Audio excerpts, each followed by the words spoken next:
Not yet. I will in a minute, actually. I thought But yeah, but it's been misbehaving for at least a month, and it's been a problem area in the past when you get it kind of rainy. Yeah, I think they should just lay a new. Well, heck, I don't know. They should have a satellite right above us. Yeah, satellite dish. That's it. I just think you gotta get rid of your phone, dude. Just use a cellular phone service. Yeah, it's got voicemail. Why have a home phone? Well, that seems reasonable. If the price wasn't so outrageous. He's doing both, though. Well, my home phone is $35 just to have it in my home, and this is and get you nothing free. All right. And this is 117, and you get free weekends and nights, and you get 500 airtime. Well, I guess so. Free weekends and nights. Weekends and nights. But that's not long distance though. That's not including. Well, it'll take Ambers. That's not long distance. Let's see, it's from here. Well, I'll tell you what it does. It gives you free airtime, but if you call far enough away that you have to get on a long distance line, then you got to deal with the long distance people. I see. It's long distance if you're in the house to call Ambers, it's long distance. Is it? Mm-hmm. Long distance if I call Barbara. Yeah. Yeah. Yep. Toy to school, or share it with my friends. And I wasn't even in the room. A whole week. Well, it was just one day. Was it? But it was irritating because I wasn't even. I could see if I was playing with it, I could see, but I wasn't in the room. I thought there was a possibility of it going longer. I don't know. Well, I had to come pick you up. I know. Right? I was there watching you ride. So. Yeah, and I think someone else was supposed to come get me. I wasn't going to tell you. Then I came outside and Dad was the one there to pick me up. I said, Karen couldn't make it, so she went ahead and called me. What'd you say, Alan? Oh yeah, that was the other classic time that I was a freshman and choir borrowed the 4-door pickup and choir borrowed it for a day because we were going around the different grade schools, so we're carrying the rides. I remember Was your freshman year? Yeah, I couldn't. I was way younger. Way too young to drive. And someone brought me and dropped me off with the truck. Cause I was like say 2 years too young to drive or something. And then someone was picking up after school, and so I waited around until 5:30. And I finally went ahead and I just drove home, and I was shaking the whole way. And I remember I met Mom at the end of the lane, and she just said, "Oh, well, we thought you would drive home long before now."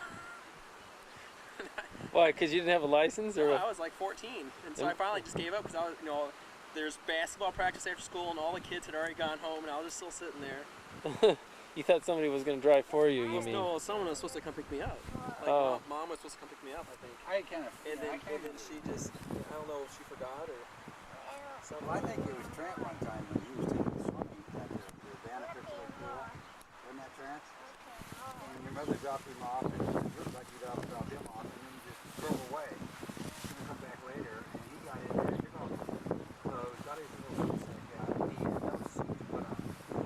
Here he was, a little bitty kid up there in this big pool up there in the Banner.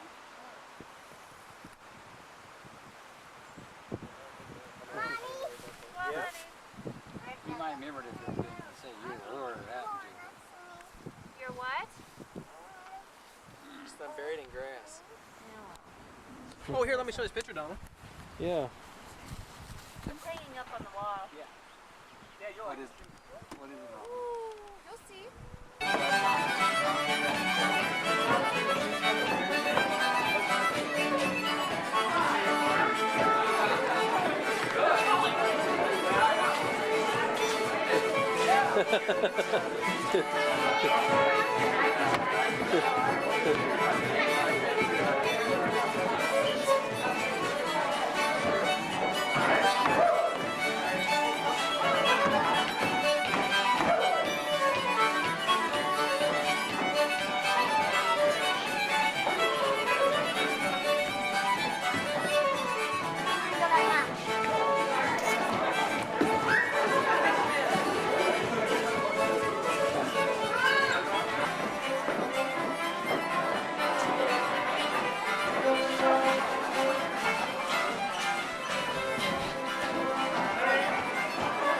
Cross the track, full turn, separate, around just one.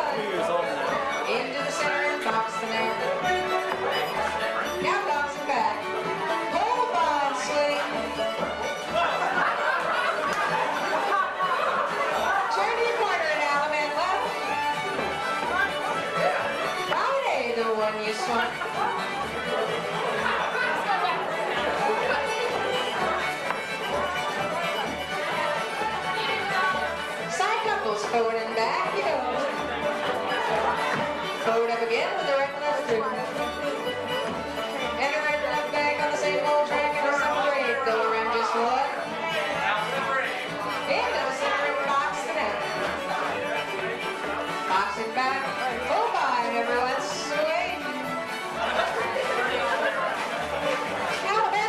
one. Legality's optional. I'm actually very serious. I'll have to tell you about it. Now, wait a second. Someone is way difficult. He's tired. You go sit in your seat. He's very tired, boy. Do you know what this is, Jessica? What's the problem? It's a video camera. What's the problem? You guys are making it really hard to videotape because you we keep are. going in circles. Well, we're chasing the little ones. Oh. I just like this for Mama. I guess if you want to, I'll drive it here. If you want to kind of.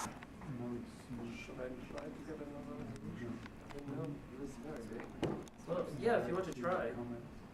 See if I can find it. Better. Okay. You need to get those pallets open.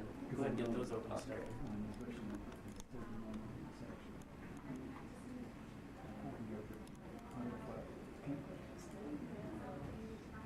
And switch on the replace button.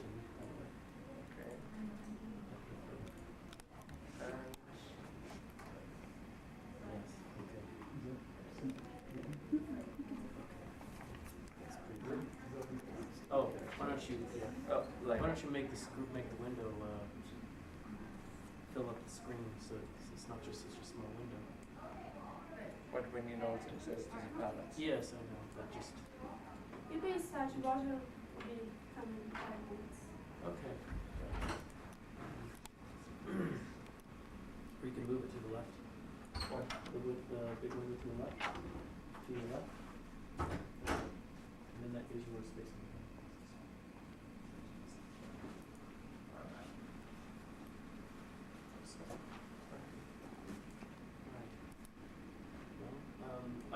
We've never done this before, so I don't know what the normal format is or if there's any format at all, but my name's Don Barnhart and this is Stefan Librand, and we're working together now on Optica, and we're going to show today the new version that we are working on that we would like to be finished this summer, and we are very much hoping will be finished this summer, and that's kind of up to a lot of things, I guess, up to you guys, up to Wolfram Research and your standards of excellence, whether or not we will actually be finished by summer, but we're going to try very hard.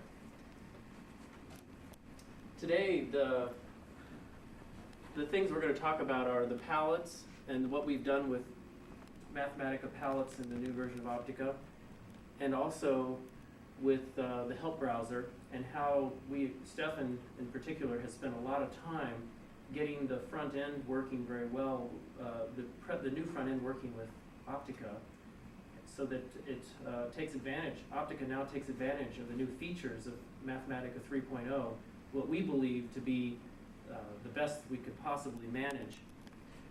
The palettes, we've tried to do something very ambitious with the palettes. We're actually trying to develop a graphical user interface that theoretically isn't possible to do in Mathematica right now, but we're doing it anyway. And we've extended a lot of the options of Optica to accept cursor inputs as a way of recognizing where objects exist on the screen, and to move and do sort of GUI interface types of things with graphics by extending the internal functionality of Optica to recognize where objects are located, and to know what to do with coordinates generated by the mouse cursor. I think what we ought to begin is with just a simple example stuff, and maybe showing how we're using palettes. We'll just jump right in and give you an example of creating an optical system using a palette. First of all, we can click on the New button, and that produces a new optical, basically it's like an empty blackboard or a scratch pad for designing an optical system. And I guess you ought to expand that up bigger to make it, to bring it up to the full size. And of course, then you'll have to re-render it, won't you, in order to keep it so that it'll remember it. And so what it has here is a single ray running along this two-dimensional projected surface. Now we can insert different objects by clicking with the mouse and then clicking on the name. So we have a listing of our different kinds of lenses here. And so go ahead and click on the screen. We first select the graphical cell. And go ahead, Stefan. Is it working? Ah, okay. Okay. I forgot to select. And then we just click on a point where we want to Yes. insert the object. And then we just hit the button which has the name of the object. Go ahead. And in a moment, or a few moments anyway, Mathematica will then render a plano convex lens where we clicked. And so that's what we're after. And we'll just show a few more things. Oh no, I wanted you to copy it. Ah, sorry. Okay. Okay, sorry. Well, we can add more things by, we have a bunch of different buttons. Why don't you just move the cursor across some of these buttons and we can show, Okay. well, you're removing it. Okay, fine, we'll remove Ah, it. lost. Okay. These buttons here are a little bit cryptic in terms of what their labels are showing. What we would really like is to be able to put in our own postscript images onto buttons so that we can really show very accurately what we would like to generate new kinds of images on the buttons. But at the moment we're just stuck using the existing fonts. And so these are a little bit cryptic, but we can get away with that by having names appearing at the bottom that identify what the symbols mean. So these are symbols that you might find in a drawing package to copy, to move, to rotate objects, to delete objects, and that sort of thing. So why don't we go ahead and then copy that lens, first clicking on a point on the lens, and then clicking somewhere away, and then clicking on the copy button. And this will allow us to, this will make a copy of the lens. Yeah. No, it Okay, doesn't. but this is Okay. this is a problem I encountered quite often. I don't know why, but sometimes Mathematica loses the clicks as a selected coordinates. Calling Okay. identical functions, and sometimes it loses them. We can spend a long time talking about the different bugs in Mathematica, but we won't do that too much right now. Okay. And then the next thing we'll do is add a mirror to our optical system. We have all of our potential objects here. First we click on a point where we want the mirror to locate, and then we click on a second point which gives us the orientation of the object. Then we click on the mirror button.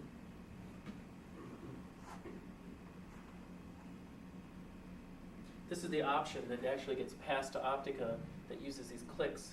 And now Optica knows how to do that, and it inserts the mirror. And then another thing we can do is add more rays to the system. So now go ahead and click, we'll put in a wedge of rays at the beginning of our optical system, and then we can show how the rays are tracing.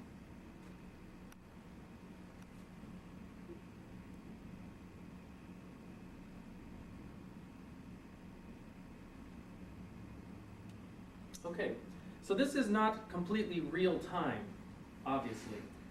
And in fact, this is running on a Linux system that's running about 233 megahertz, and it's a darn sight faster than what I can do on my Macintosh. When I run this on my 100 megahertz Macintosh, it takes me about 10 seconds to do one of these commands. So it's not quite real time yet, and we would love, of course, to see Chris bring up the rear and get us a real-time system going. But we know that will happen. In the meantime, I still think it's good enough that we can start using it, and we'll be ready. We'll already be ready to implement when the new version of Mathematica, when that's ready, we'll be able to do it much more elegantly. But I still think it's working pretty well. The last thing we can do is, well, we can do lots of things, but another thing we can do is actually take an existing lens object like this one, and if we forget what it is for some reason, we can then click on the question mark button, and that identifies the lens. But it does more than that. Sometimes it does nothing, but no. Okay. Okay. Oh, it's a bit big. That's okay. So what this does is it shows all the information about this object, and including the options of the object. We can even click on the help browser or plano convex lens, and it comes up and shows us more about what a lens is. So it even interacts with the help browser at that stage.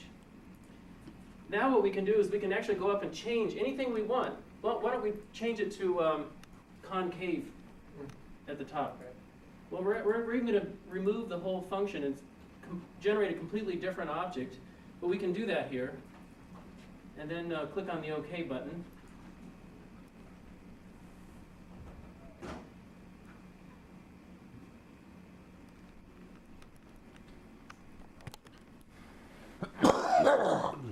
So now it's replaced it with a different object.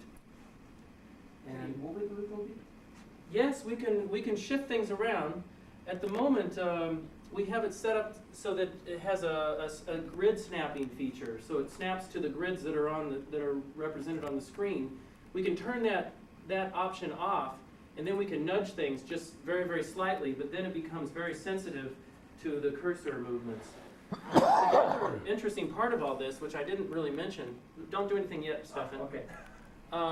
Is that every time we do something down here, we're actually replacing the input command lines to represent the change we've made.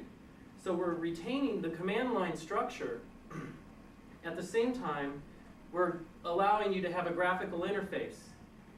And I think that's very powerful, because then you can still go up and change the numbers by hand and just reevaluate the cell, and it regenerates the changes you've made. So we're still retaining the advantages of a command line system, but we're also doing it graphically for people who don't want to learn all these things initially. So it makes it a lot easier for someone to break into the use of the product without having to learn so much. I think you can, hopefully, this will be something that people can just start using without doing much at all. And that's the other thing that's very powerful about it. We have a few more refinements to discuss. There are many things that are on here that I haven't discussed, by the way. There's several buttons here. We can zoom in and zoom out to magnify and demagnify just by changing the plot range option of Mathematica. We're just using that built-in option to zoom in and zoom out. The other thing we can do is, Stefan, click on why don't we change the view? So instead of going top view, we'll go front view, say. See, we're actually looking at a three-dimensional projection here, and of a two-dimensional projection of a three-dimensional system. So this is the top view. Let's change to the front view now. Just by clicking on the front view, it'll re-render the system showing the front view, what the system looks like from the front. And now we can edit all these graphics just like we've been doing. We can move things, add things, and this time it edits in this plane. So all the things get added, it gets shifted in this plane without changing the coordinates in the other plane. And in this way we can actually do three-dimensional design. It's not just a two-dimensional layout, it's a three-dimensional layout system. And it takes that into account automatically. That's another really, really great feature of it. We also have an undo button that in theory allows you to undo any mistake or anything change you've made, but we're still having a little bit of trouble getting that to work consistently. Don't try it. We haven't tested it. The last step. I think the other thing now is I'd like Stefan to talk a little bit about how he did the automatic help browser. Stefan has developed the most incredible help browser creation system that actually hyperlinks together all the existing functions by going into the source code and looking for the existence of a function call, and then linking it to any other functions that linking it to the actual function, and then tying it all together within the help browser information. So you can actually see where all the functions are linked together. It's a process that even though it's automated, but even then it takes him about 25 hours of continuous time to get it to do all this linking together. And if he didn't have it automated, it would probably take weeks or months. I don't know, because we have over Yes, Chris. Before you go on to that, could I ask a question about the other things? Yes? You Okay, showed- maybe we should do that first. Okay. So when you do something like delete an object or you translate an object, what happens behind the scenes? Does it assume that the preceding cell is the code that corresponds to the graphic, or how does it go back and reconstruct that? There we have an inside is basically a local or a global variable. It's called temporary optical system. That anytime you evaluate draw system, anytime this gets evaluated, the results of draw system gets put into temporary optical system. And so whenever you edit something, it uses the information from the temporary optical system variable to know, it assumes that that's what's being edited. So if you were to move around the notebook, bounce around between graphics, It wouldn't keep track of it. You'd have to reevaluate. You have to reevaluate the cell that you want to edit. right. If you just reevaluate it once, then you can edit it. And what is it that takes the most time? Is it the sort of your hit testing that you're doing, or what? Okay, that's a good question for Stefan. Yes. Most of the time is used first for tracing the system. Now we have rays in it, so we must do a ray trace through the system. This is very time consuming. So if we don't have any rays, the rendering is not does not take long. So if it's only the rendering, it's fast enough to go in a fraction of a second. So the problem is that we must keep track of all information we have inside these objects. What you see now, say planar convex lens, is only a shorthand for what is behind. The object itself, might be 50 lines long, and we must always keep track and of the format we change, because we allow all changes. And so the handling of these formats and the jumping in the notebooks are the 2 points which are the most time consuming. So jumping between notebooks, between the button notebook and the input notebook, is relatively time consuming, especially for example on a Macintosh. It can take up to a second or 1.5 just jumping 3 times or 4 times between these 2 notebooks with selection, move, and so on.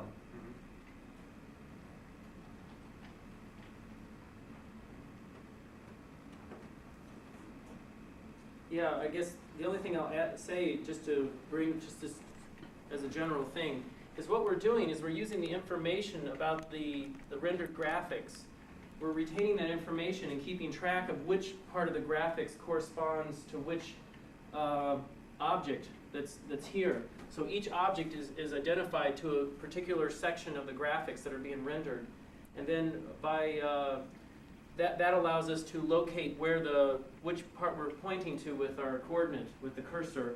And then from that we get out the information about which object we're trying to work with. But, okay. So, any more questions at the moment about any of this at this moment? That's a bad thing to ask, Can you actually. show me how we move this thing around? How do I move? You know, a lens or mirror or whatever around? Yes. Okay. Let's do that, Stefan. Then. But I think it's easier in the top view, because Okay, then let's we see switch a bit more. Yes. Let's switch to the top view then. Oh, is it from the same draw small? Oh, that's okay. Oh, what does it do? Try clicking on the cell again, and top view. Oh. No, what's going on? Maybe there's a bug. Might be. We can always retype it. And evaluating that way. Yeah, all these buttons are actually given as options to the Optica functions. Slightly, so we switch off the grid. And then maybe shift it laterally a little bit.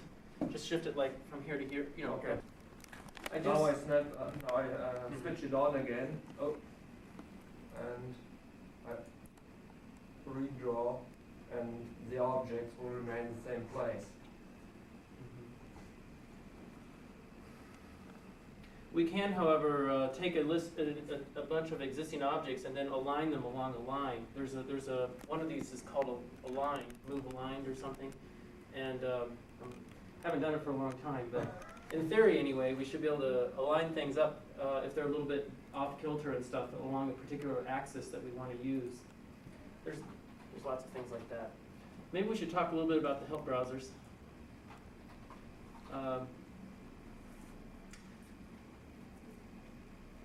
Yes. Okay. Stefan and I are working as a team on Optica, and Stefan is living in Aachen, Germany, by the way. And he's here. He's going to be here for at least until the worldwide conference, and working here on Optica to finish our new version of Optica. And but one of the most time-consuming things Stefan has done is lately has been doing the palette design and developing the help browser to the point where it has automatic generation of the text with formatting of the parameter information. For instance, this is italicized, so this is also italicized.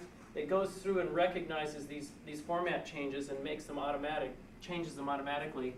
This is automatically recognized to be a Mathematica function or a Mathematica defined object, so it makes it into Courier Bold or whatever it is we're using now for that format.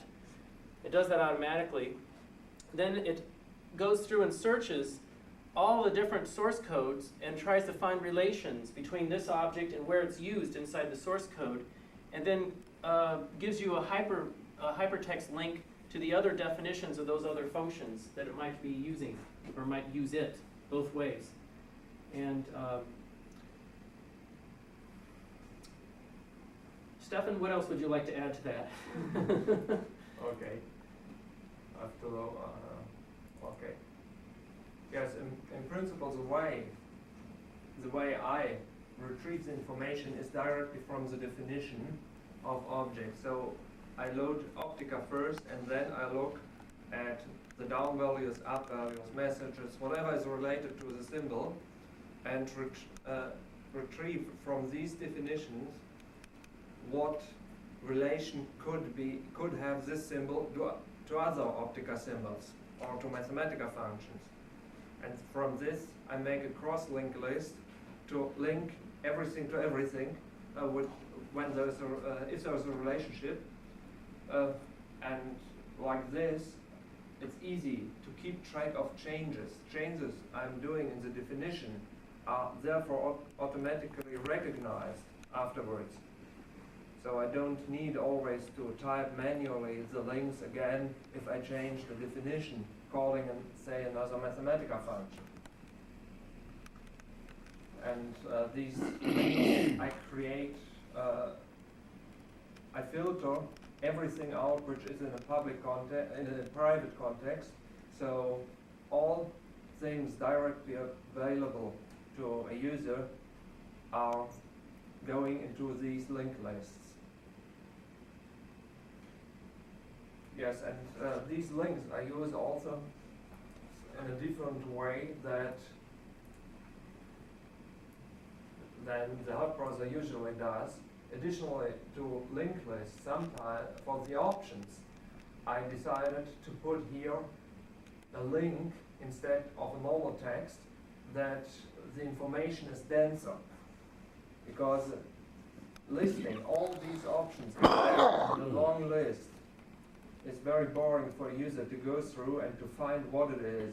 Like this, it's much easier for a user to see at once what it is, and at the same time he has the capability to jump to another help information.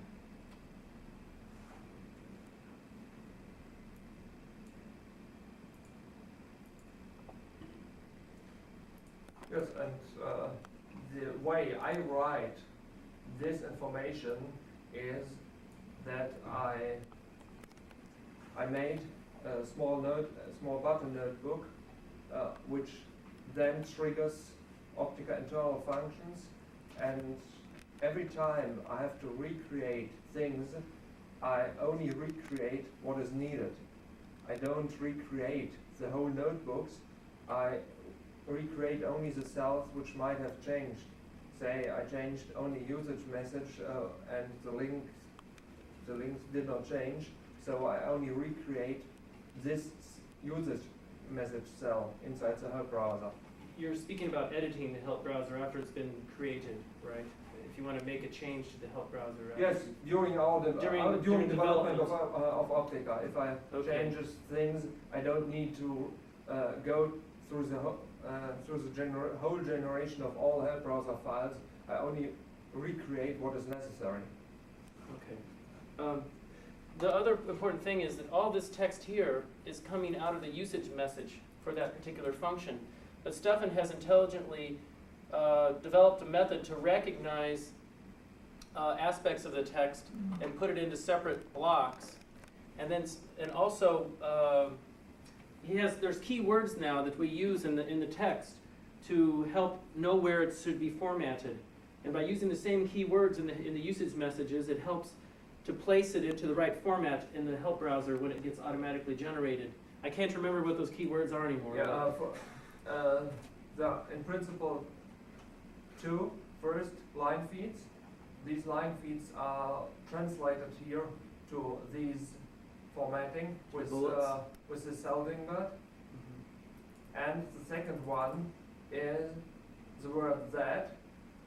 For all the options, we have a usage message which tells what it is, and then the word that, and then what it does. And I retrieve everything behind this that till the next point to get here a short description of the usage message, say here of move graphical output. Right. So this is not the complete usage message. It's just a very short description. So like in this case, if you generate text for any function from the usage message, is there much difference between like if you hit double question mark move, is it pretty much the same text? Yes. The usage message is identical. I use always definitions made in Optica. I don't use another source.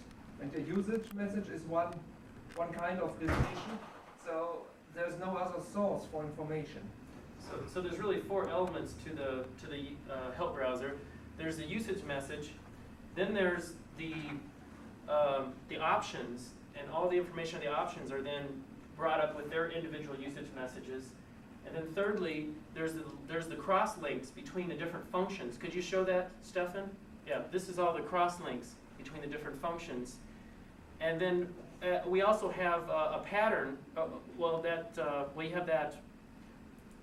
I'm not sure if that's what that is. Yes, if there is more than one pattern for the function, he goes through and systematically pulls out all the different patterns and then represents it there, so the user has an idea about the kinds of patterns they can use with that function. And also, where we have a rather elaborate file system now for Optica, and so this tells where all the files are located in the Optica source code that define that particular function. But this is in the implementation notes, which is sort of at the bottom, and it's not normally, every user normally wants to look at, but it's there.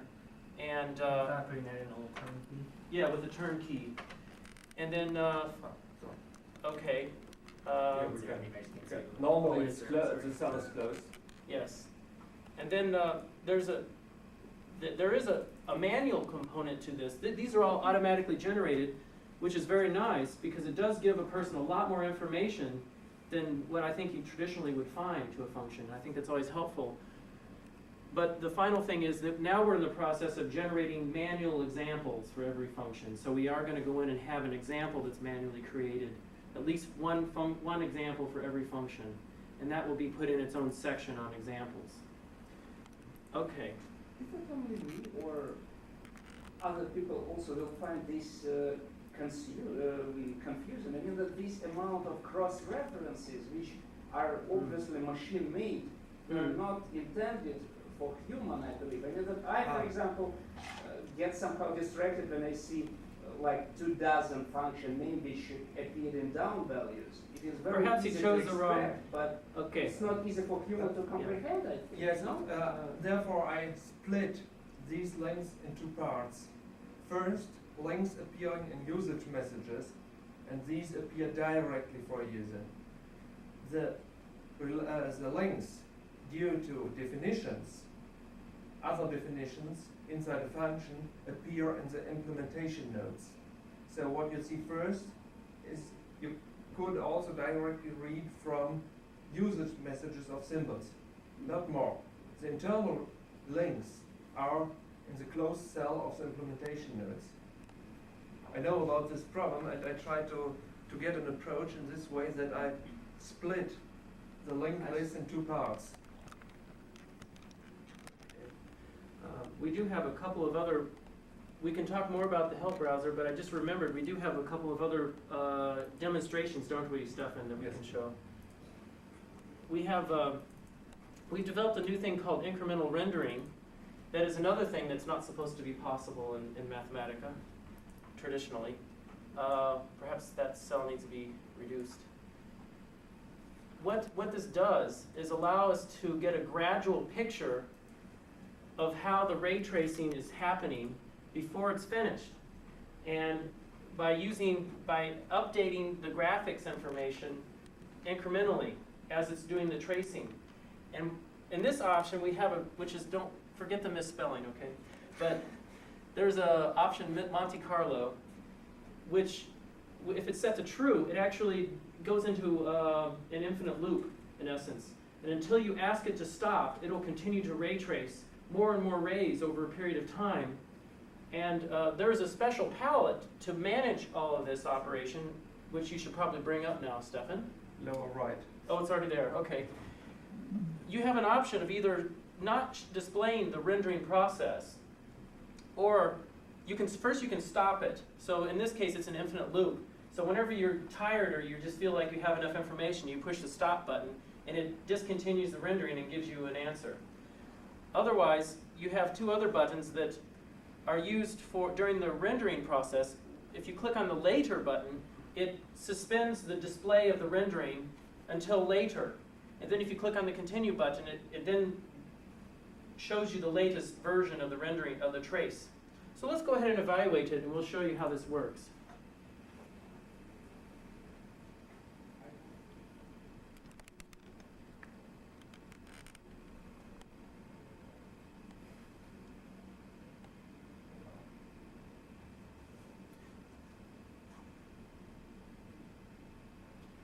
In this mode we have two modes of Optica now. We have a fast mode and a slow mode. Okay, this is the slow mode.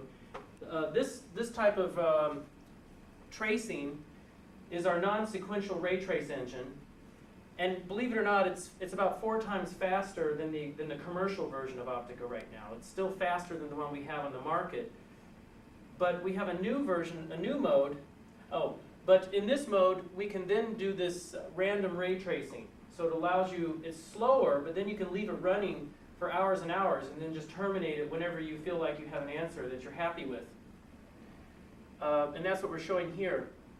I just want to comment that we have a much faster engine now for tracing that runs about 50 times faster than this one, this present one, and probably 100 or so times faster than the commercial version of Optica.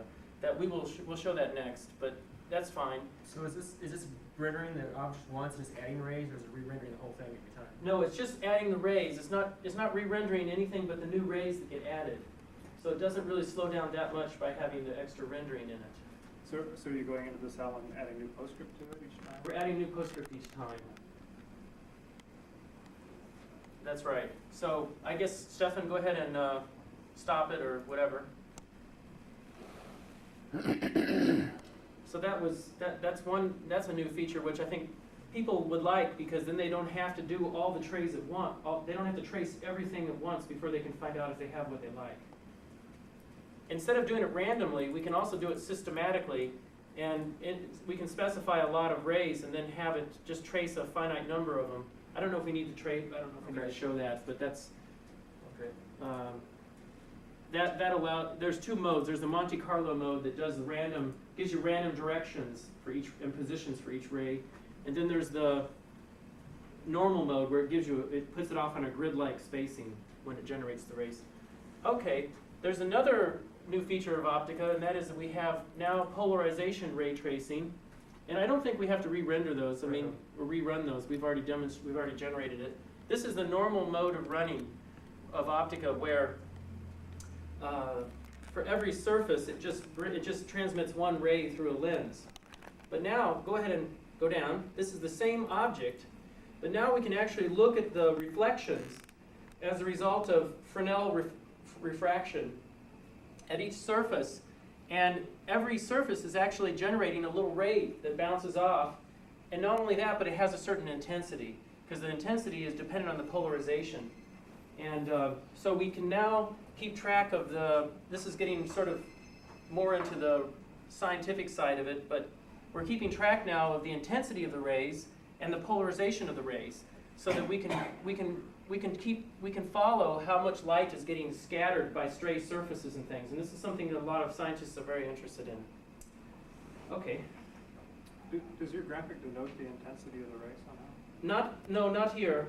We're considering doing that, but it's a little bit. What the graphics doesn't show the intensity. We can actually plot. We haven't shown that here, but we do have a mode where we can plot what the values are as a number. And put a little tag by each ray and say, I guess Stefan's going to do it. Show what show the intensity as a value at each ray. Stefan's very proud of this. He spent a lot of time on this. Yeah. So, yeah, that's actually quite good, Stefan. So here the original value is 100, and you can see as it reflects, this is only 3.9, and it goes down quite small, 0.0 something. It's covered. You can place these text labels differently. Yeah, but it's you still use a bit more typing. It's no problem. Yeah, or you could expand the picture up, and I guess they might No, actually separate it. But especially if you reflect back array, you have to do a bit more, but you can separate all these labels. yeah, but it's quite good though. Okay. So let's show. Do you want to show something else, Stefan? Are you showing something else? Let's have a look. What's the difference? Difference, recognize. Oh, Okay, it's now not nicely rendered, but in principle, it's another way to show the intensity. If you select better, then you can get a graphical representation of the intensity distribution. on every optical surface, but it only works well if you have a few thousand rays or something. Although Stefan wants it to work for 10 or 15, but I don't think it does particularly. But okay, so the final thing that we'll show here, and then we'll open everything up to discussion. Although is the different speeds. Let's go one more. Yeah, I'll open it up more. There's 3 different modes of ray tracing that we have. What we've done is we've generated the exact same system, tracing I don't know how many rays, but quite a few. 37. Okay, and there's 3 different modes for tracing. And depending on which mode we use, we get a very different speed. At the same time, 0.7 seconds down to 41 seconds, according to what options you choose. And the top one is actually meant for doing is really useful for optimizations, because in the top mode, the idea is that we can change different parameters like the surface shape or the distances between the surfaces, and then retrace it very quickly to try to optimize something. But that's where you really get the speed increase, is when you do that kind of thing. Whereas the bottom trace is just completely general, and it just traces everything non-sequentially and doesn't make any assumptions, and that slows it down a lot. But even this trace is 4 to 5 times faster than the commercial version of Optica that we're selling right now. Okay, that's the end of our formal presentation. And would you like us to talk about anything in more detail? Anybody, or the help browser? Can you go back to the help browser and just, I didn't follow just slowly scroll down from like the top of the function to the bottom, just so I can see what the structure was.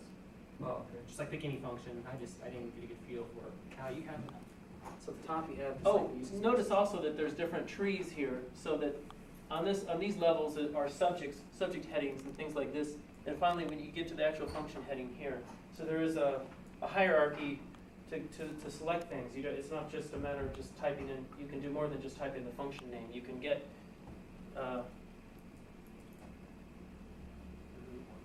this is now an option, so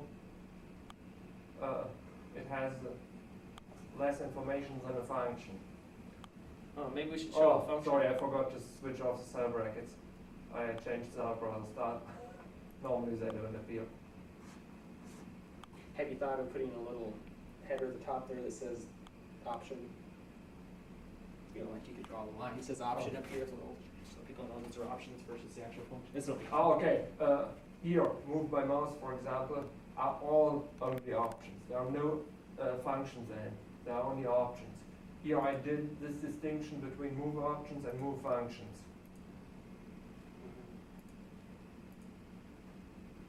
So at the top you have your usage message. So in principle, it begins always with this header. Like in the mathematical help files, you have first this header, then the message, and then more information. The more information is different. So I formatted these options differently because now you have these links here. You can click on it and jump. Well, how does it get put on true? You jump to the built-in function true. If we extended the usage of a mathematical symbol, we also put in the add-on cell a link, and from this you can jump to the built-in function. For a user to keep track of the built-in function is extended in use, but nevertheless there exists from there a link to the built-in function. Yeah, go back to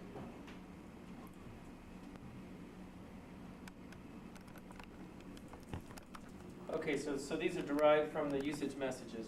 Is that correct, Steph? Yes, only from the usage messages.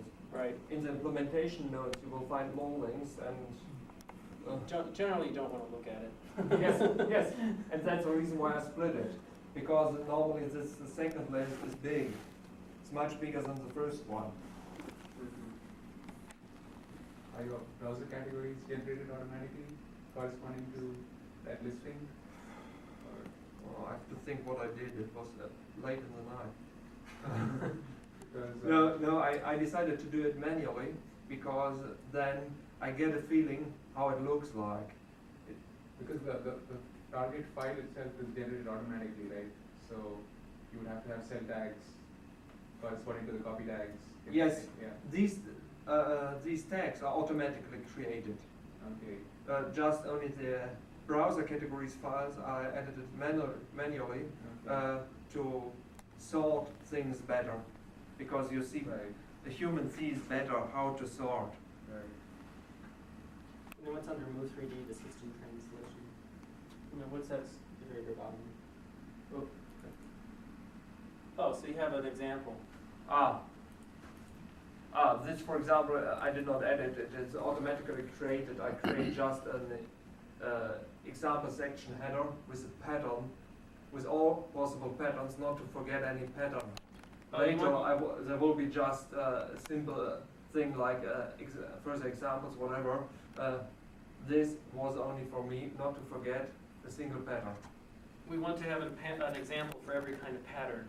And so what, Stefan, you're saying is you're going to replace this pattern, but we'll just have an examples section, right? Yes. And then these are just to remind us when we're creating our examples to not to forget a particular pattern.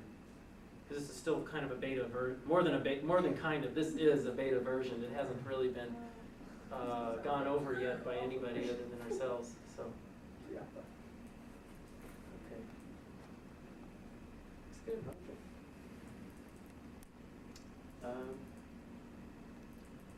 Are we forgetting? What else, Stefan? Do you want to talk about what we'd like Mathematica to do that it's not doing right now for us? Is that in our Yes. list of things to do here? Yes, one point I would like, if anybody knows, is why sometimes Mathematica loses selected coordinates because this is boring for user. It does not hurt because I check inside what's happening. The function just aborts, but it's boring for user to click twice to get the correct reaction sometimes, once in a while. Every 10th, every 15th time it happened, and I could not point out because I use identical the same functions, and sometimes it happens, sometimes not, more in Linux than on a Macintosh. So it's also a bit operating system dependent. I never saw this on Macintosh. What? Do you? What you're saying, losing click points? Yeah, it happens less. Much Because less. I use this feature quite a lot. I never encountered one it time mu- when I had It might also be the way I retrieve these coordinates. I don't retrieve it with a clipboard, I use a notebook read. And this notebook read might fail. What I did, I just clicked and paste. Yes, So yes, this worked foolproof completely. yes, okay, but I did not point out a way to use the clipboard to retrieve directly information in the kernel. With the keyboard, I don't have trouble if I do it this way, but I need to do it automatically in the kernel. Sure. And so the problem might be there, not Yes, actually it might be. retrieving, clicking, but Yes. somewhere else. And another subject is to be able to switch off shadow messages, because we have also contacts to other persons for future developments. Sometimes they use identical symbol names, which does not hurt if we keep track of it, and switching corresponding to the symbol, the behavior of the system, but it is not nice for a user to get many shadow messages, and nevertheless it works. I think these are my... What's wrong with just typing off something? It doesn't work. It doesn't work. If you try off of shadow, it doesn't work. Yes, if you How type... come If you type it, you access this, you create, during evaluation of off, okay, You- you the create first- a new symbol, right? yes, a new symbol, and therefore you get a shadow message, even if you put in an off, because it is a new symbol. Can you do it in the package context? No? Well, before, say... Yes, in a package, yes, but Or it's still the same, right? it's still the same problem. I tried a lot of possibilities to switch off the shadow messages, and Can you use... with quotes names it's the and same. voice, no? It's the same problem. I tried strings, I tried symbol names, I tried to switch context, I tried to reset the context path. I managed don't know somehow how. to hack it around at some point. I'm not sure how I did it, but I think I made it. Well, I sort of feel like maybe we should just break it up and. Was that all? Well, you missed the important part, I have to say, because we showed how you can move things around. Well, you'll be here a couple of days. Yeah, a couple of weeks for me, and he'll be here till the conference. Okay. Yeah. That's all right. That's okay. Well, you could always just show Roger real quick. Just Yeah, we can show you now anyway, if we want to break it up and show. I need to go away for about half an hour, then I'll be back for. Maybe sit right next to Julie. Yeah, we're down on the second floor. Okay, I'll So- go down there as soon as I get back. Okay. That's fine. I mean, Were you excited? thank you. What are you doing? I mean, you're all welcome to ask more questions, but I just. Well, I think one thing I could mention, it is the behavior of the palettes. The palettes are in one point different to the standard Mathematica palettes, which means Oh yes, that's good to mention. Yeah. here, this palette, for example, has numbers here. If I want to change them, I just click on the edit button, I change here the grid, and click again the edit button, then I can reuse the palette as a palette. So I have a mixture of a palette and input fields. And Oh. the other fields are not editable, so you can try to do here anything changes, it simply refuses that you edit it. There is something else we didn't talk about, and that is all our components, what we decided to do. In order to make it easy to put things on the screen, we have predefined values for sizes, and the value information of our components has been predefined But then what the user can do is they can edit by clicking on the edit button and then clicking on plano convex lens, and they can then edit the information that's used in that button and then click OK, and then that new information is used instead of the default one, which is what the system starts up with. And that way, it lets you put something down on the layout without knowing exactly what you want. And then later you can go back and look at each one individually and make some decisions about what it should be. And I think it makes it a lot faster and easier for people to think if they don't always have to be thinking of what numbers to be using before they can design anything. This is a nice feature, I like it, and I would hate the previous one you noticed when you type something, and after that you have to go somewhere and click edit, because I would definitely forget to click on this edit. So it will look like what that I changed this, but I will have to click. So maybe go back to present a dialogue, make correction, click OK, then. What happens when you click OK? Does your edit symbol go off now? Click on OK. Oh, what happens if you click? Oh, probably doesn't actually. You're still in edit mode. Maybe what we should do is have it switch off automatically each time. Yes, but on the other hand, the user Maybe could be interested in changing 10 objects and then Yes, always that's true. clicking again, edit. It's just, it doesn't hurt. If you forget now, Well, you'll get another window up. Yes, that's all. Yeah. Yeah, that's true. You're not like. It doesn't hurt. And then you don't have to edit it at this stage. You can just edit it once you've got it on the screen here. Then you can click on this and click on identify, and then you can make your change. You can edit it individual by case basis on the design. Yes. So it's not even. And these defaults, if you like, you can save them, or you can just close the notebook. So a user can start up in the next session with the same default values for all the elements. After doing the editing. If you close it without pushing save now. I don't, I have to go. Do you want to leave this set here just to pick up the No, sound? if you, if you press cancel, I'll see you later. Recorded this whole time. None of this recorded. That's what I was worried about. That go across, it tells you. When you hand it to me, it was not recording. See a little, I couldn't see because it wasn't up light. Are the little arrows going across now? Now there are. That means it's recording. So none of this whole time's been recorded. Well, we're recording. I had some nice stuff. Good thing, Trip. I had some nice stuff. There's Mom. Sure you have other nice stuff. Well, I thought I was recording all this and none of it was recording. That's what I heard you say.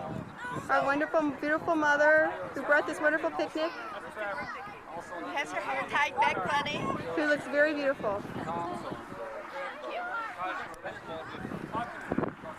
I think that camera's following me. Why don't you take a picture of Harry? Well, yeah. The problem is, that Marcia's been telling me for some time, I'm pushing too hard.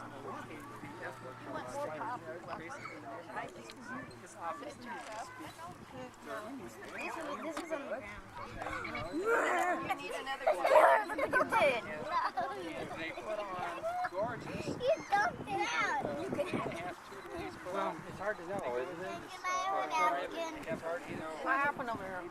She dumped out.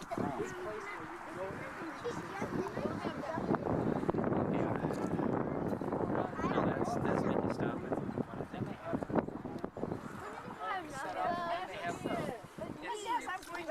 And I do know that my tendency is if I'm around mowing a lot, I'm going to see how quickly I can get this darn thing done. I'm not going to go out there. That's just my nature. That is what they call the type A personality. But I don't know if they're so sure that that's bad.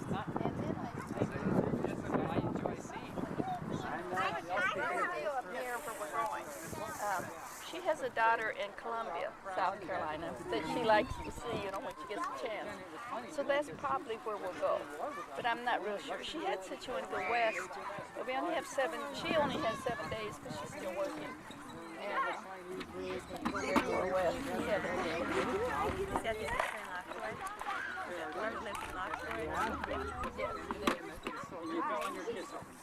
So that's my next trip, I think, and then I'm going with Amber and her 2 girls, and Brett and his family, Lovely Hilton Head.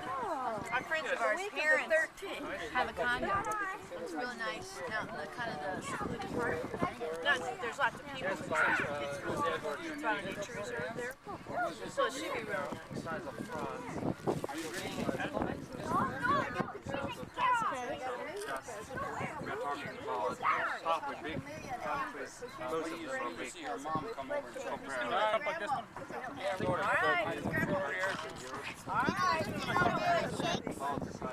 Where'd Karen go?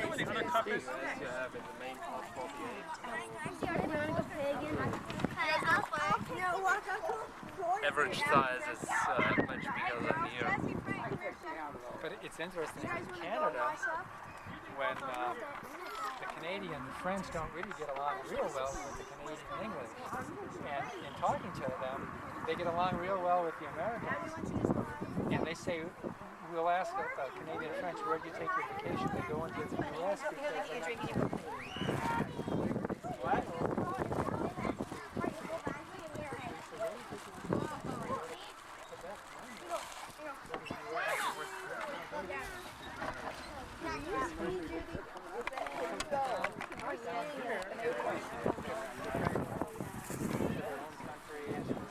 It does take effort. It takes effort. But you know, I think unless you do it, it's just not going to happen unless you decide to get in the car. In case, yeah, we're gonna gotta take some. Trevor needs a nap. I'll tell it. I'd love to, but we just had something come up, and I just have to I'll go back late. But yeah, I'd love to. Trying to sell a big grin on your face. They misunderstand the function of parenthood and the family. The family is not a place where children are brought into some form.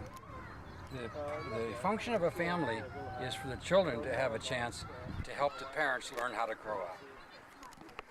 That's what really it is. And that's what the ultimate task for the child is to help dad and mom finally learn how to grow up. I agree with that. I do, and I never thought of that before, but I have to say That's good. That's good. I agree. I agree. Because the children seem like, yes, they're going to grow up. Yeah. They will. Yeah. They really will.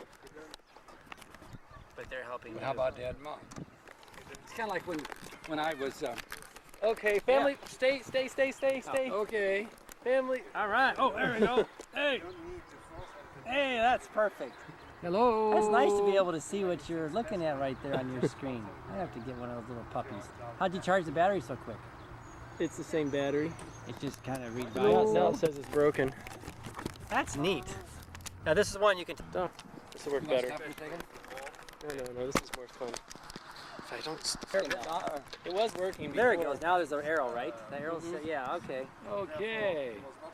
Now this is a camera you can take pictures with and put on your computer, Don? Yes. All right, well I'm going to have to see if I can. All right. Hello. We get Karen over here. Sneak her in, get her snuck in. Got your back brace on, huh, Dad? Oh, I always wear that. You wear all the time? My stomach could be out here. Is that right? Now your battery's got enough power for this? I thought it was dead. Yeah, it gets confused. It'll shut off and it's not really dead. Beautiful day in the neighborhood. Karen, you ought to get a camera like this. Can you take pictures and put on your computer? You said digital and all that stuff? Yeah, that'd be nice. You know, I have a color printer now. They can just print color pictures. Great, except we need the computer. Color camera. You need a computer. You need a color camera. Oh. Well, that's what this is. Well, we got a computer. Should be able to do it. Most see what you Mine will. see what you can get. Yeah. Ours will. You can get a little what do they call it? A little thing little plaque, say 1.5 by a foot, and you can put a picture on it. A scanner. And the scanner. We have a Yes, and then you can send then it'll send it to my printer and it'll print you a We've got a copy. scanner. Do you really? Yeah. Wow. Scott likes electronic stuff. We got pretty snazzy I'm computer. surprised you and guys don't scanner. have one of these little guys. You can get them anywhere Well, from 100 to. The scanner is like maybe 150. My guess that's more like over 1,000. No, but see, I'm guessing. all printers now you buy. We don't have a printer color. though. They don't even sell black and white. Try 2,500. Oh, 2,500. Really? You're kidding. Wow. I think it's Man. It's even that our kids going to college, so you Yeah, I'd say, yeah, that there are makes, people though that will look at that and just be overwhelmed. I'm just glad there's one in our with what that family. could That's do. nice. You know, you go into, like we went into cathedrals in Europe, where the rest of our cameras wouldn't take anything. They would just light up. Plenty of light in here. Oh, they're opening season. That's so you got which dog?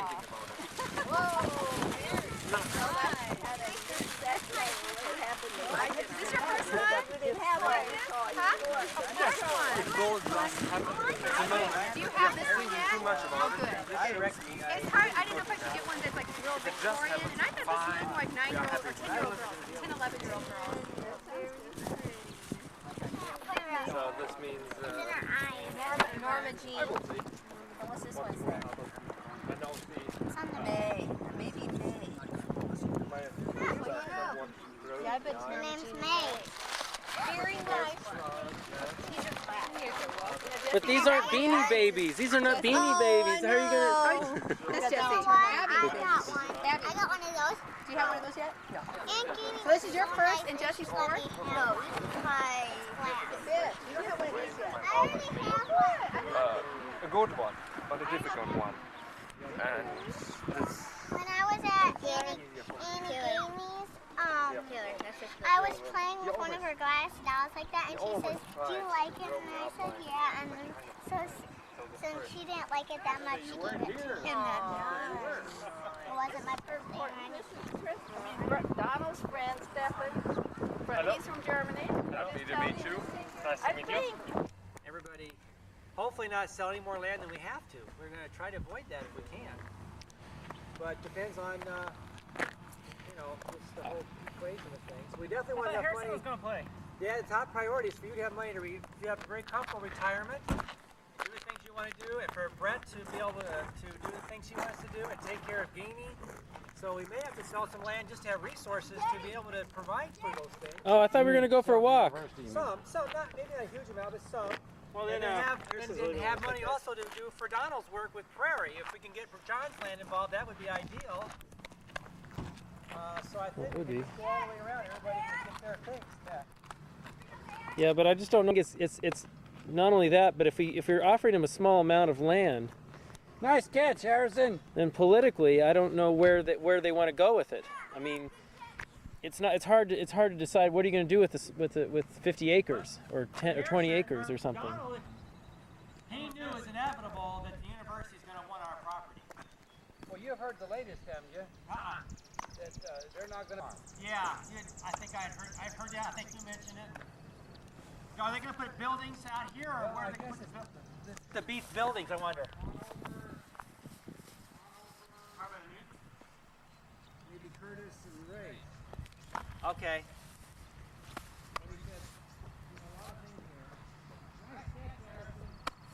Here you go, all the way here. Hey, Dan, you want my hat?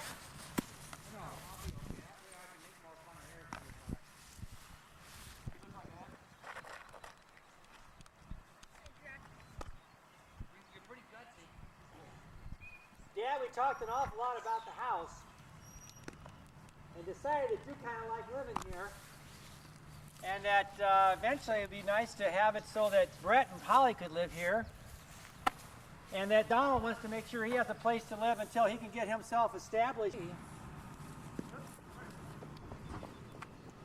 Well, see, then Brett and Holly, and then Donald can have a room for a while again until he gets his place set up. In the basement, right?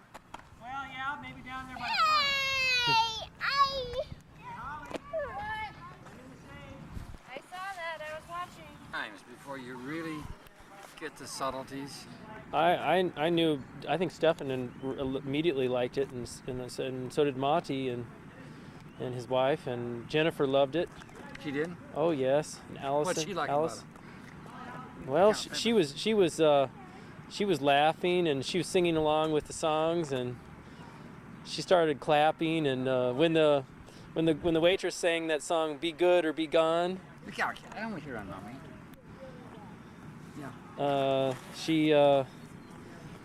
she started laughing and saying, "Yeah, yeah," and cheering. How about when they? And then one of the drummer yells out, or the piano player, "Don't hold back." to Jennifer. To Jennifer, don't Oh, hold really? back. Yeah. You know, one of the cutest things. Were you there the night when Barbara was there? Yeah. And she acts. You know, he said, "I'm going to this mall." Yeah. And she says, "Where?" Oh no, that's He said, Aunt Jerry said that. "Oh, Aunt Jerry, to the mall." You know, just like she was part of the act. See what I did last night? I said I want Angie, Ben's girlfriend. I said I want you guys to promise you. Now get back, Cash. I want you to promise me that you will do something. And then, well, Ben, I think neither of them said, well, I want to know what the promise first is. Well, anyway, I gave him a $1 bill, and I said, when they sing that song, I want you to tip. We all tipped him. Tipped, huh? We all tipped him Thursday night. I gave him. Well, they are getting much more assertive with that now. That guy who that night Sue tipped, he comes down now and stands in front of the audience. Really, the young guy. Yeah. Well, anyway, we each of us tipped the one girl, and then the darker-haired girl come by in front of me. He just sort of looked at me and says, "Tip, tip, tip." And I reached in my pocket and just grabbed all the change I had left and gave to the other girl. Because Barbara had asked me, did you tip the other girl? Yeah. You know, one of them I think is a little bit prettier. Do you or no? No. Well, I like Retta better because I like her I just like Which her. one's that? The dark-haired one. Did you like her? Barbara says she's got a better voice. Yeah. Yeah. I like more versatile voice. She teaches kindergarten. She's a kindergarten teacher. Can't she look a variety of ways Yeah. when Jim calls her? Yeah. Well, you want Jim? Yeah, that's true. Then she turned and she said, "I can see all of you agree with me." Yeah. So your group liked it? Oh, very much. Yes. And they told me that your son was in here. Yeah. Yeah. I think they did almost better every night. You know that what's his name? The long-haired guy that sang about his grandmother dying. Yeah. And then when you told me about his mother, I can almost see he's coming from this pain. Ooh, you almost got it there, Dad. Go for it, Dad. Go for it.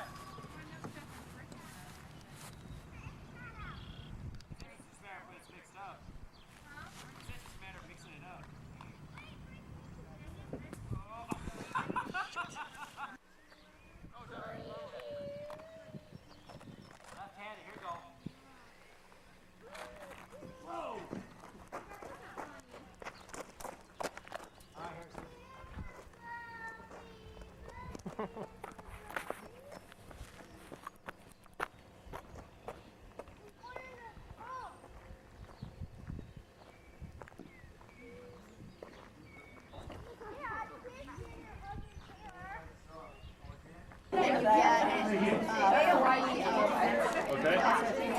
Anything you can recommend? Or you can have anything here. Yes. But I don't know, I would suggest one of these. Okay. Do you know what Swiss steak is? No. Usually it's not an expensive but it's usually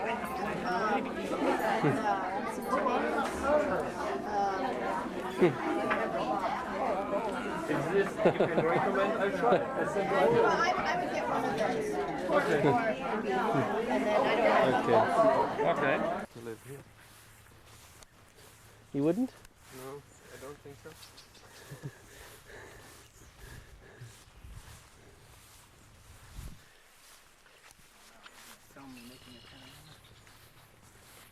This place is kind of overgrown.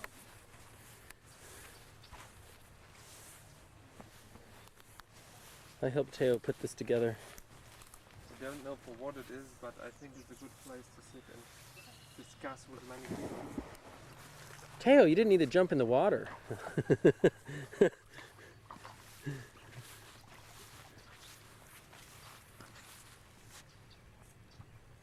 Okay, I'm through here. Come on, through here. Ellie, come here. Ellie. Mark, sit.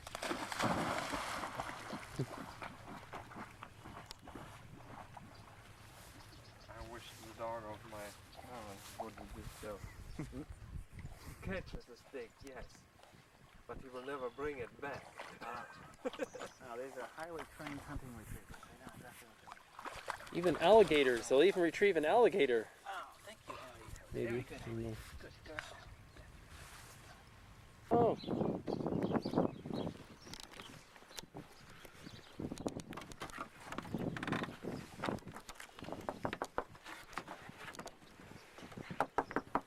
Is Jane in there?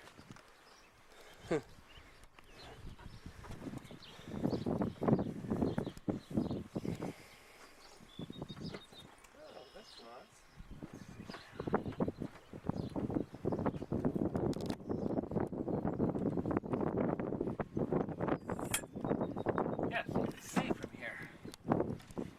See, it'd be nice to mount your telescope up here and you can observe the stars. Yeah. And up here, or on the hill for that matter. But up. Ah, is the hill what was before in the lake there? Okay. Did you dig this hole? No, that was there.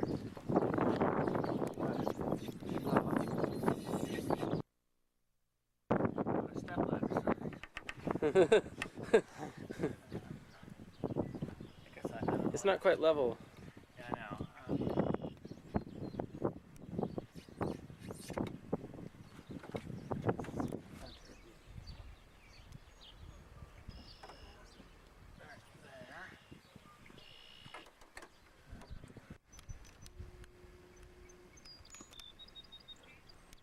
You don't see much of it when it's going over the grass. Unfortunately. Oh, there.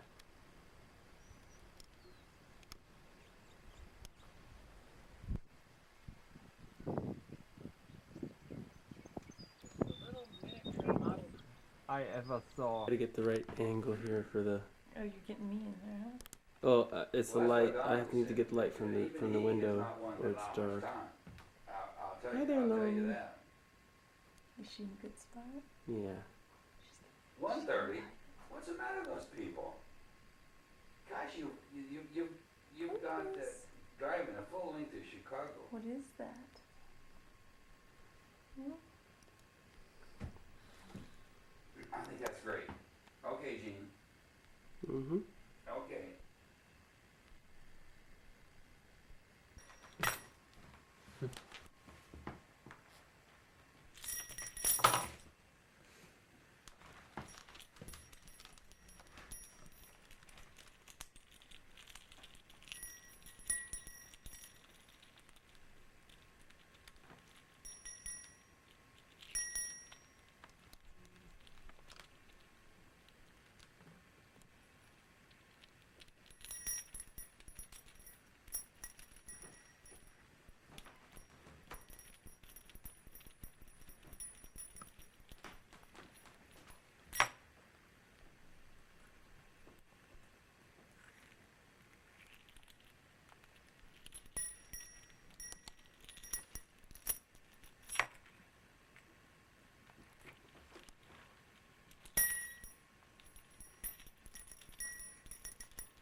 I think maybe tomorrow might be a possibility for maybe to go to your. I'd like to see your house. Yeah, anytime with us. I think we're going to go see and find some zoo today.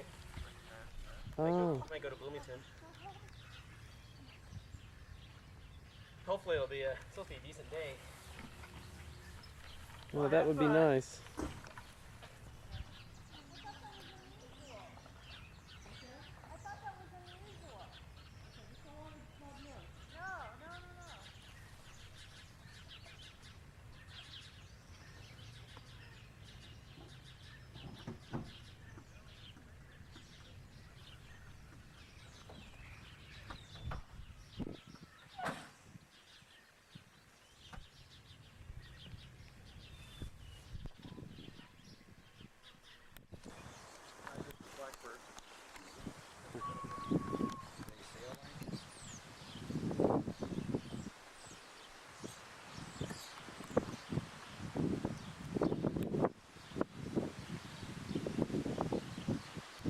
One time I went out here and some of them were in the tree and they took off. Then I heard their call, you know. Real.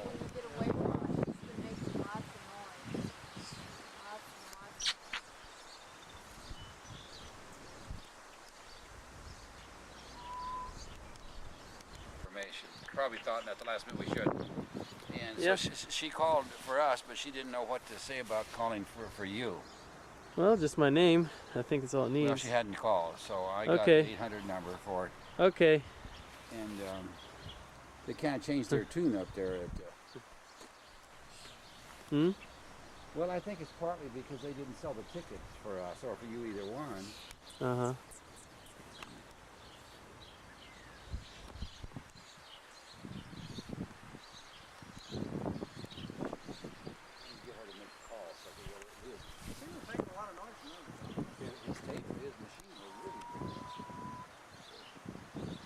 Now that what you just heard, ladies and gentlemen, was called an Amy. That's an Amy there too.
had this one time when Dick and I were traveling.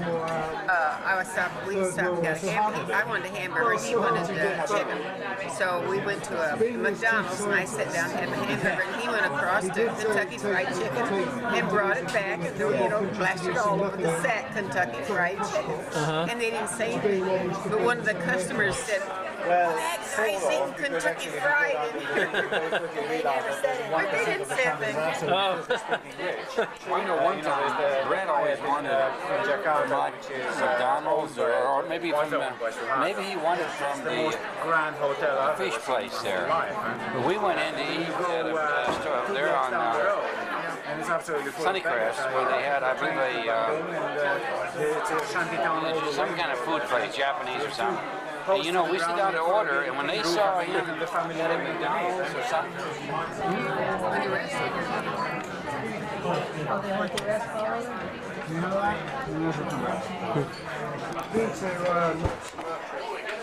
Okay, would you film us?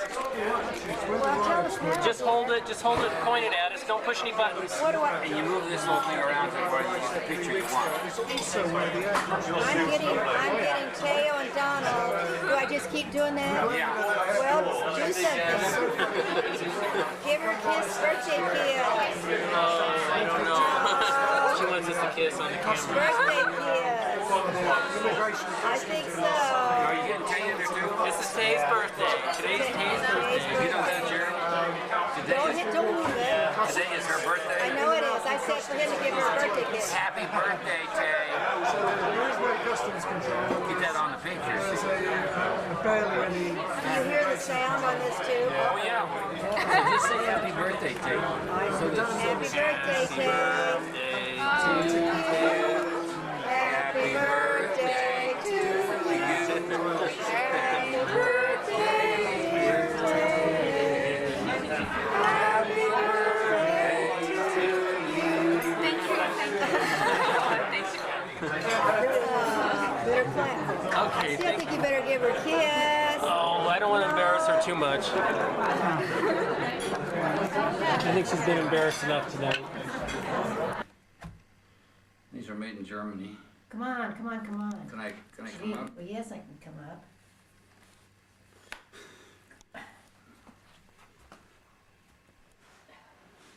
There.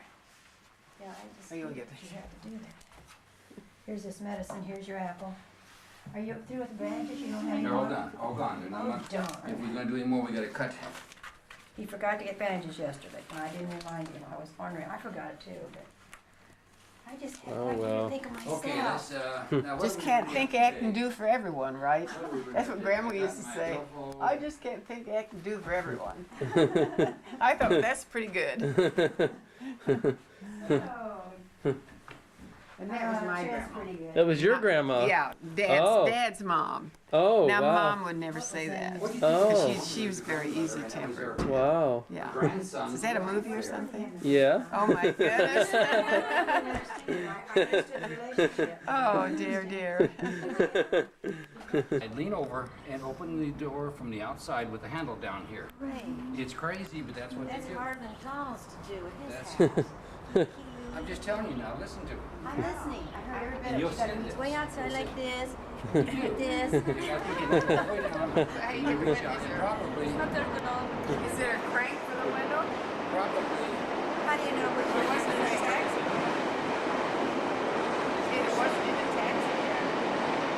What time is this video? Why don't I get one some of you and Tay? But every time I see them, I think. I wonder how you do know which is your train, Donald. Huh? How do you know which is your train? That's one thing I There's wanna a know. sign on there's a television screen here. And right now we're a long ways off from having Okay, our but when train, it- so. About I know, 15 but I minutes. just want. It tells you the places it goes through. This one doesn't go to where we were going. This goes to Coventry. So this isn't the right train.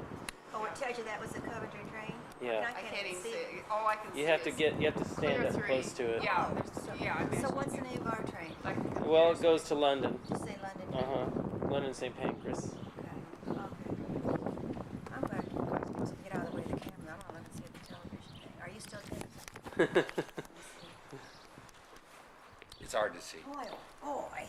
This is where's the ATM things on the outside. You know, sometimes there's such a glare. Usually I just ask somebody You just younger can't who's find- going, where are you going? Buddy has to shade his and hat if over they there say, so he can see the and if they say we're going to London, I say, I'm with you. Well, I usually do. And if you mind if I go with you? Let's see. And so you don't miss your That is train. hard. You know what? Central. I know you're dying to do it. Oh, that's Don't push really that button. nice. Don't Yeah, push we that don't button. want to Okay. forget Donald here. Why don't you go over and sit beside that pretty lady He is over there? going to, I imagine. So pretty lady, look pretty. Oh, there it says coming. Oh, that's way oh my goodness. Yeah, why didn't you do Smooching. that nice? I thought I'd embarrass her, but later she told me it was okay. Oh, So. that was sweet. Let's see. She had lipstick on last night too. She doesn't today, so you probably had it all over you. Oh. You'd have been embarrassed. Let's see. Thank you.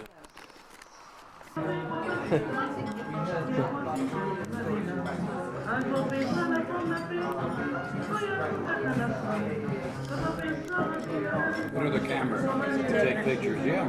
Take pictures with almost no light at all. It's fabulous. It doesn't use Are film. you really taking it right now while we're eating? Yes, while you're chewing your mouth and everything. Chew all you want. Big mouthful. Just let this. Look, you can see. Well, I can't see. I'm just going to show the.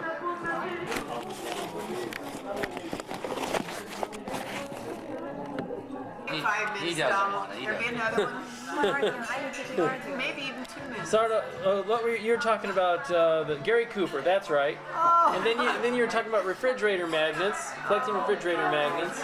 We was talking about how people were. We didn't learn our part. We didn't learn our part well enough. We didn't memorize it. Collecting things, And that's I right. said, what about people that collected Refrigerator magnets, that's And right. they're useful. And they're He cheap. said that would be the same. I have about 100 of them. And also her jewelry. Well, that's great. And my 1920 jewelry. What you need to do is collect something that nobody else thinks is valuable, so you don't have to spend very much money on it. What could that be? What could that be? Old toothpicks. Yeah. Actually used one. Stains on them. Shoestring, broken shoestring. I think people collect most everything, don't you? I mean, Oh, I there's something think that so. somebody wants. I don't know why. You know, Mary collected this decoration glass. Who gets salt shaker? Is that Miss Sims? I don't know. But they do.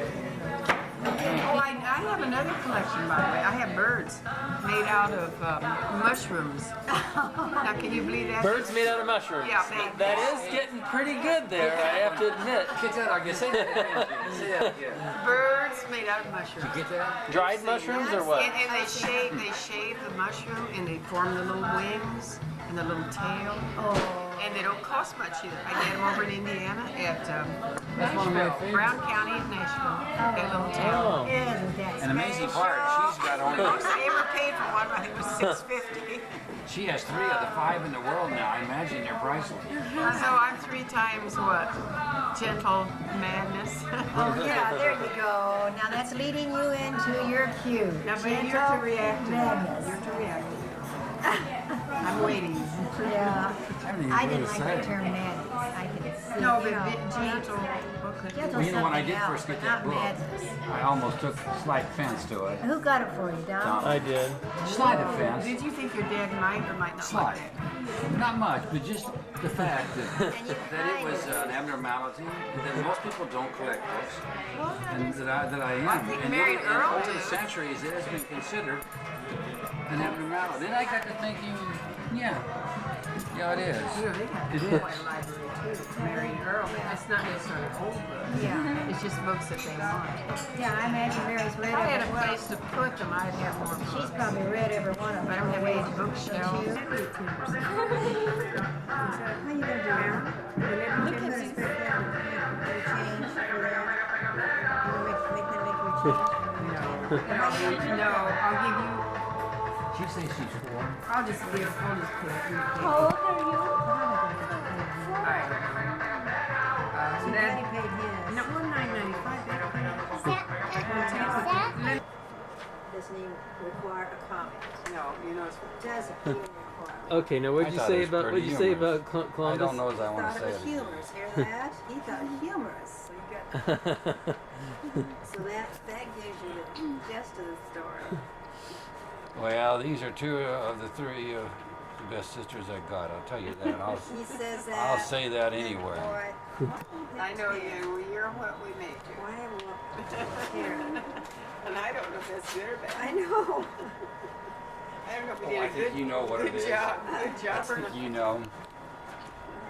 This is different. These must be new ones. Well, just so anyway. Let's see. Are you curious what Don will be like around his sisters? He's very sweet. Very sweet. I really don't know how that would be. I really don't know. You know how you do. How? Very sweet. Part of this is How would the they be? Jerry. They'd be very. Well, when I see them together, they're all very sweet. What? I just took their opposites. Oh, you Yeah, just that's all. That's all. Let me get one of you two guys. Here. You're lucky somebody steals the darn thing when you're in the middle of doing it. Then don't push any buttons. Yeah, see, this is a man. Listen, they got more sense than that. No. They got more sense than that.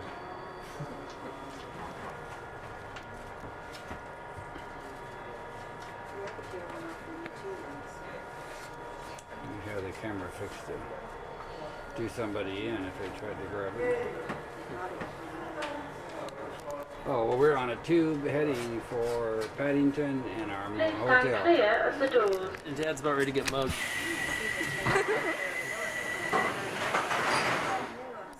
A living collection of plants in honour to Charles I, Royal Gardeners, who incidentally are very fair, and is Captain Blythe, who survived the use of the Bounty. Now, a equally unfortunate governor of the very near as St Mary of Lambeth. Now to the top tier, a light here for Lambeth Palace, the Imperial War Museum, and a fine view of the Houses of Parliament.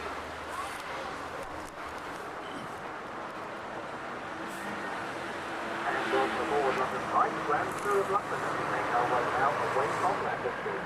It's interesting to note that the road we're now travelling along was in fact reclaimed in the last century. Formerly Lambeth Palace and the gardens to our right stood on the bank of the river. The Lambeth Horse Ferry operates to take anyone wishing to cross the river, but alas, it could be a hazardous occupation for archbishops, since the many church riches they often carried on their horse-drawn carriages had tendency to sink the ferry.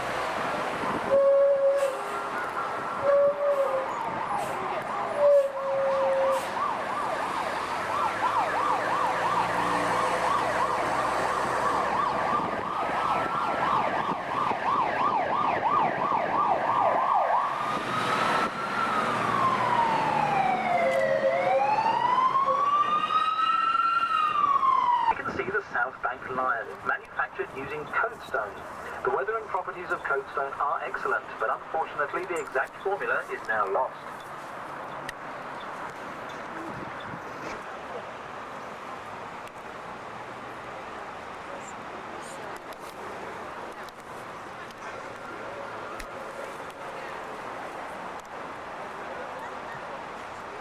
Thought I had a good picture of that, but I'm not sure I had the camera on.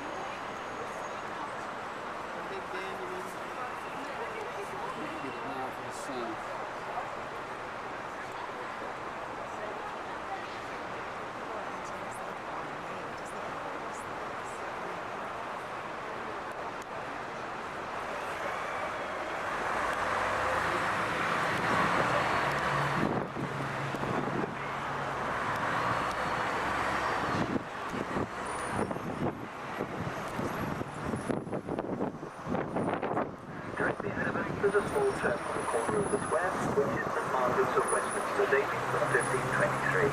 Married to St Margaret's were Milton, Pepys, and Winston Churchill, for this is the parish church of the House of Commons.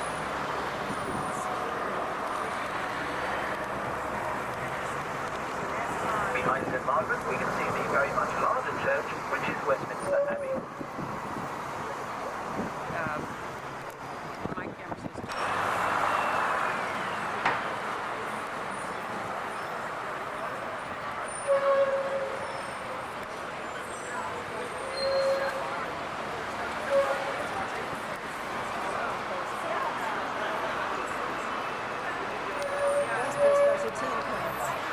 We're light here for parade. No, I want a police. The doll of Bobby.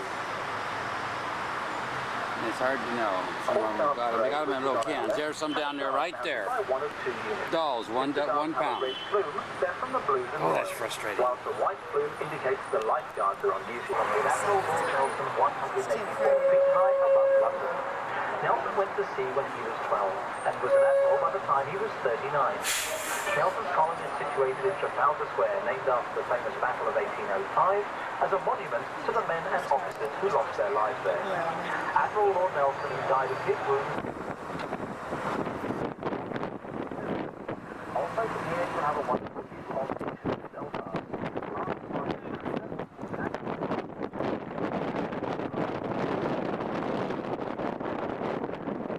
Go on board now and pick up a floating museum.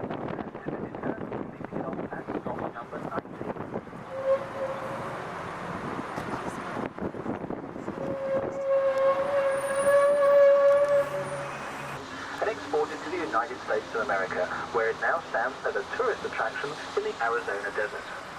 This bridge has only been here since 1967. It's heavily used by commuters from London Bridge Station, and that's why the pavement on our left is wider than the one on our right.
There was a moat around the tower, but it was drained in 1843 to protect the structure.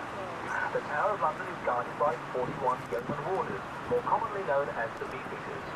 In addition, 6 ravens are kept here, and folklore has it that the tower will fall if the ravens leave. So as a precaution, their wings are clipped, and a spare raven is kept. Visitors to the Tower of London will want to see the crown jewels, which are always kept here amidst great security. They only come out for cleaning, but the imperial state crown is worn by the Queen for the state opening of Parliament. The crown jewels are now in a brand new home in the Tower of London. This is safer, brighter, and easier for visitors to enjoy.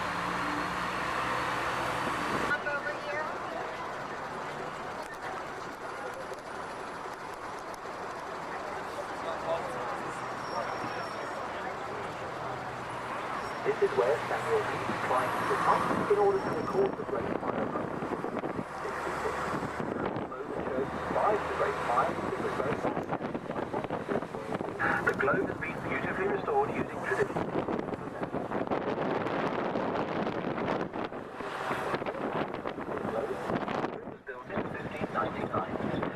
spark with cannon in Shakespeare's Henry VIII set light to it in 1613, and it was destroyed.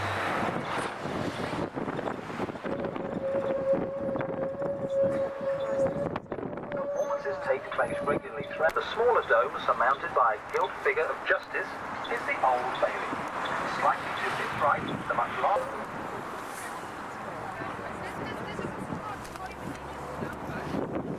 And once more we come alongside the River Thames, and moored along the riverbank, we can see some famous ships.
So you're on a bus like that, Dan?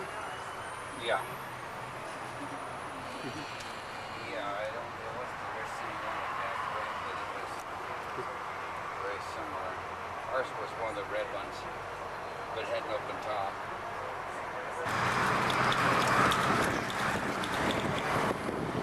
Now look here on the left here. Okay. Right there. Now look down. Wow. Self-ridges. Didn't get a very good one of that. It's too bad we weren't hungry. We could have had some of that French pastry. Yeah, it would have been nice. French pastry's terrific. If you've been hungry, you wouldn't have time to stop and do it. Oh, we wouldn't have time. It'd make a difference. Oh. It wasn't a matter of hunger. Oh, well, maybe not. This is really terrific. You just need, I guess if you got your visa, you're okay. We get everybody's going to the same shop because everybody want to go to a different shop. What shop would you go to if you were stopping here? What shop would you go to? Which one? Jeans? You wear like Depends. Which kind of clothing I'm looking for. I know. What do you need? That's with me. I don't really like that. I have new clothing now. Yeah. I bought some clothing. So you don't need anything now. That's nice. I have a lot of new clothes. Donald's got some nice clothes too. Did you get these down here, you think? Yeah, I got not here. I got them in Nottingham. Did you? Yeah. He looks so Any nice. stores that Really you think does. is interested we take note of? No, Yeah. not really. I got one of my two. Yeah, you counting on that, I'm sure. Me? Night of clubs. Oh, I already won. I know you were. Now we probably all clam up. Let's show these big cards. Aren't they nice? Easy to read. They're kidding. I don't know where I Yeah, ever it really got 'em. is. It's easy on the And eyes. the pheasants on the back. Diamonds. How you like that? Nice. Why I Women did that, I don't know, spades. because there's only 2 cards out of 3. Now let me Now ask do you a something question. stupid, buddy, so we can laugh. You have the trump when you don't have the suit. You do not have the trump. Private for 2 matches, the disciplinary committee of FIFA, which seems very harsh indeed to me.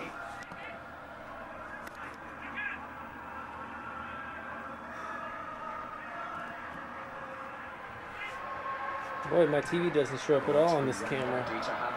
Oh, there it goes. Klinsmann's in the middle, Bierhoff's getting there too, Muller's pushing forward.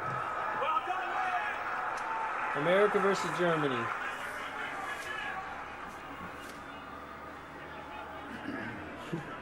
America, are you? Is that us? America versus Germany? Is it over there? Sometimes the expressions don't quite reflect headed back in by Muller. So have you found any more Beanie Babies or anything like No, that? sir, I went to this one store and they had them all over the place. Yeah? And I went up to the counter and they had a big sign, sorry, no Princess, no Aaron, and no, what was the other one? Britannica. They said, no, we're not going to get them. And I don't know where they are. The Germans now. They're supposed to be over in this country. You know, they Yeah. made them for this country. Wow. It has the British flag on the one. It's supposed to be. So, you know, they're just not getting, but they had them all over the store. So, but none of them I wanted. So. Wow. No Beanie Babies. That's just Wow. all right. Huh. I'm through trying. What about the Doc Martin shoes? No, I didn't get those either. They're just too expensive over here. Did you see them here? Yeah, I saw them. Can you get them in the I States? can get them in the States, and just about $10 cheaper over Well, see, here. And that last time I isn't bought worth it. that, Jerry, I didn't even worry about the price. I found it, I just went and bought it. Huh? I mean, carrying Yeah, those big old shoes. but I Because I couldn't see going clear there on the Yeah. train, getting the train They take up a lot right, of room. going there to save some money on a shoe, and coming back without it. I mean, I don't care what it costs. They don't want me to I mean, when you're going to buy a round-trip train ticket, walk a mile in and out, I know. They don't want me and to then get that say, free oh, hair. I'm doing this to save Oh, $7. No way. Because, yeah. She wanted You don't do that to sandals. save I $7. There's no buckles, You and they do had it to buckles. buy I a don't know pair what of she shoes. meant. 'Cause Oh. they have But buckles buddy, on you all. see how heavy Okay. they So are I to be don't something to carry Anyway, I did. Okay. we're back. doing great. You need a separate suitcase for them. Well, you found them anyway. Oh, I know. I did my bit. Uh-oh. Yeah. Did he get hurt? Well, they shouldn't have, had to have fouled him because Let's see Taylor if would have he's just still played that ball stretched out square and there. gone for the return. I think he would have been away, but he turned out towards the touchline. I don't know Ooh, where he my thought he God, could get out of everybody's trouble getting- there. There's a cross on here. Listen, everybody I met in the taxi, Donald, will say I quit because my leg was broken. Another guy said, I wasn't hurt much. I had an ankle broken, both arms, and a shoulder. But I haven't been hurt. And that's what these guys say who played this game. And that's what's coming for these young kids when they get older and become men. Is they get violent blows. Wow. And that's where their arthritis They is don't. settled. They really don't stop the game. They But get the hurt. thing They is, just go think of ahead the and fun play. they're having, getting their bones broken. Oh, Yeah, football the same way. I know. yeah. The parents have fun. Yeah, oh, and not really. Everybody in the family has Not really, I was a cracker, never tried to return John. I got a little bit better as the year went on, years, but you can't help but worry. Oh, I know. I was afraid of a concussion and maybe ruin his brain. Big thing if you get an injury to a long bone, I think you can fix it and then bone. you're, no you can't. But If you if get you an get a- injury if to you a get a long bone, all you concussion- can do is shorten the other opposing Yeah. bone growth too. Yeah. Otherwise they're going to be like Eine Huber. Yeah, he was in high school and he So are you guys going to stay around tomorrow, or are you going to go? I think we're gonna go. kind of Let me go to the Bell Fountain. We're not going out of town. You go down, your dad's going to get his books. Uh-huh. And I Let me go down and get a telly baby. Teletubby. And just get packed. Yeah, just Okay. get packed. So we're All right. And just kind of zero ourselves out. And we leave 7:15 here Wednesday, I made the taxi reservation. 7:15. 7:15. Yeah. And This is what time? I'll have to wait till later to talk to him. He'll probably be outside. Let's see, it is, oh my gosh, you know, it is 20 till 10. It'd be about, I can't believe that. Can you? 20 till 10. Yes, this was not. And I want to call that Amy, and she'll probably be in bed again. I'll have to call her. I just can't get over this. You know, something's really going to be a culture shock when we go home and there's no sunlight. I know. It's just like here. But what's going to be the really thing, big thing would be that it gets dark, and it never gets dark here. For about maybe 4 or 5 hours. It's going to be a shock. Yeah, that'll be the change. And good driving on the right-hand side. I've been so used to crossing the street and watching the left, I'll probably go out on the wrong side and get hit. When I get home. Because I got used to looking that way. I know what. It's really amazing. As well as the ball. This is regularly for the USA. I'm going to talk about human issues in multimedia applications, and my intention is to develop ergonomic methodology to evaluate multimedia distance learning. And I'm a first-year research student, full-time, and my supervisor is Professor Ken Eason. My director of research is Mark Lansdale.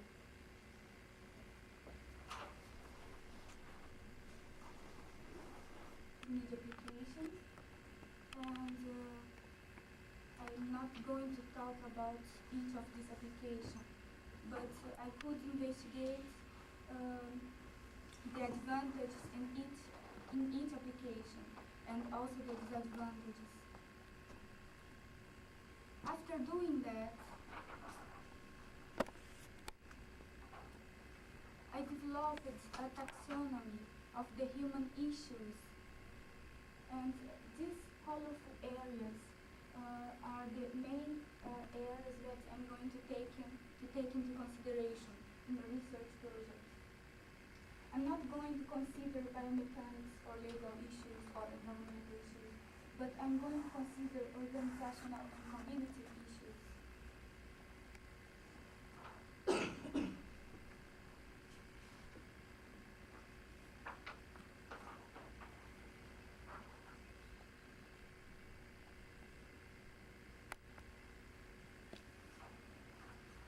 These are the most critical human issues identified in each application.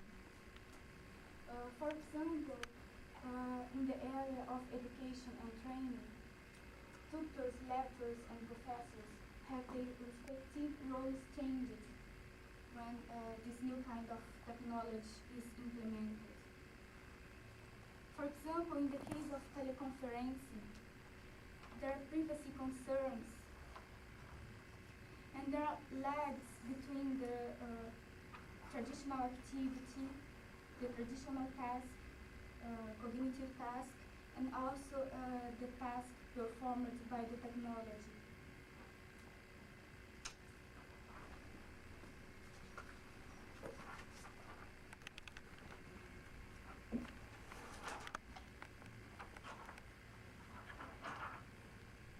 In the case of telemedicine, there are concerns about malpractice liability and also confidentiality of the patient's information. And there is no guarantee that the patient will follow the medical advice.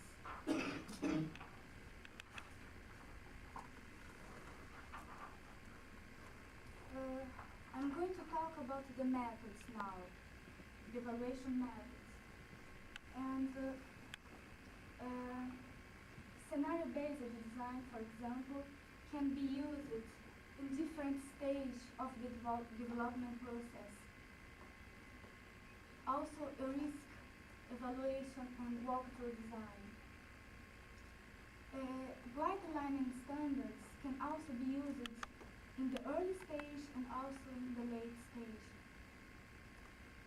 when the implementation is already in real system, and real user, and in real context. I can also say that, for example, scenario-based design, I'm gonna consider at a more macro level, but it can also be used at a more low level in the end of the development process.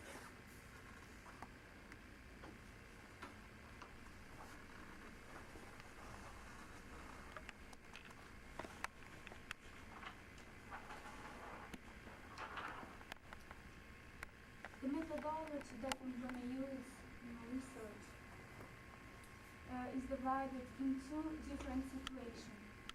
In the first situation, I'm going to approach the universities that have already used multimedia distance learning. And my intention in this first situation is to find out the expectations about the stakeholders who are affected by the implementation of this new technology. I'm going to use scenario-based design and questionnaires. Two scenarios will be built and two questionnaires. One is for members of staff and the other one is for students. In my second situation, the university have already learned from this experience. So they have already used this new technology for more than 5 years. And I'm going to use questionnaires, observation, and checklists also for students and members of staff.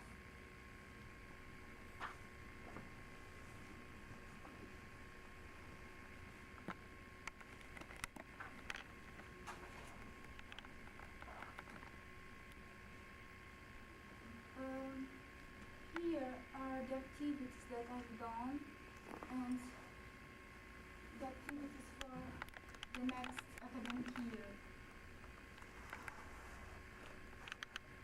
I'm going to conduct another literature review on narrow and multimedia distance learning and educational theories. I'm going to design the questionnaire, to conduct a pilot study, and to redesign the questionnaire, if it's the case. Approach the first situation, build the scenarios, and apply the questionnaires.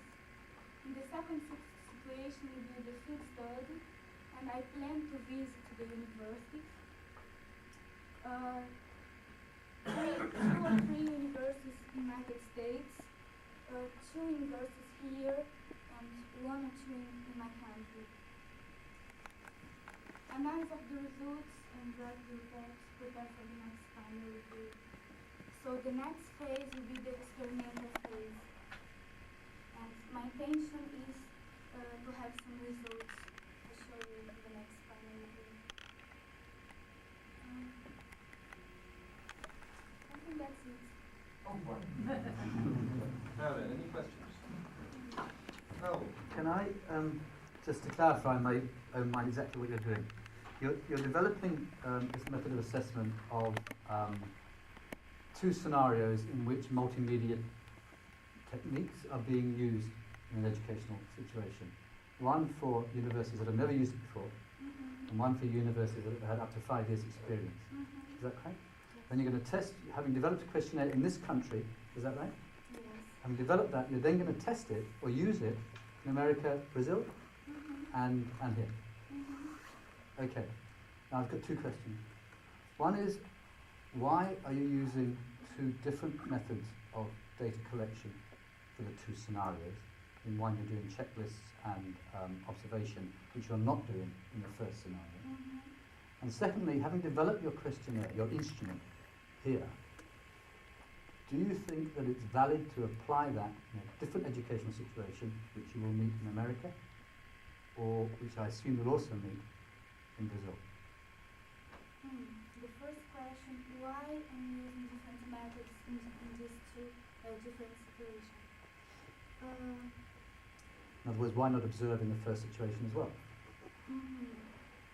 I'm not using checklist and observational techniques in the first situation because they are not using multimedia distance learning yet. So what is the key point in this first situation is to find out the expectations about the stakeholders, what they expect by using multimedia distance learning.